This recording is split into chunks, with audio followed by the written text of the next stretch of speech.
माझे नाव आहे वैकुंठी जयवंत जोशी. मी नाशिक या शहरात राहते. मी 9 वर्षांची आहे. अनुराधाताईंनी आयोजित केलेल्या मनाच्या श्लोकांवर आधारित स्पर्धेत भाग घेतला आहे. मला श्लोक क्रमांक 28 खूप आवडला आहे व त्याचा अर्थ देखील सांगणार आहे.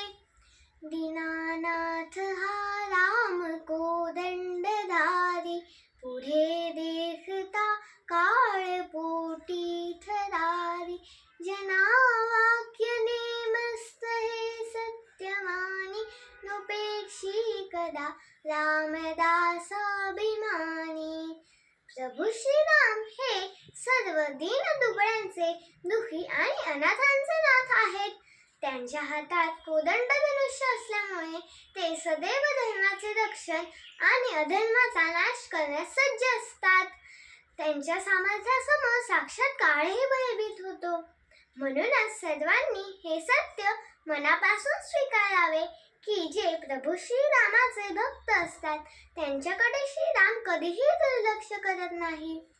या श्लोकातून समर्थ रामदास स्वामी सांगतात की संकट कितीही मोठे असले तरी प्रभू श्रीरामांवर अढळ श्रद्धा आणि विश्वास ठेवावा. कारण परमेश्वर नेहमी आपल्या भक्तांच्या पाठीशी उभे असतात. धन्यवाद. जय जय रघुवीर समर्थ.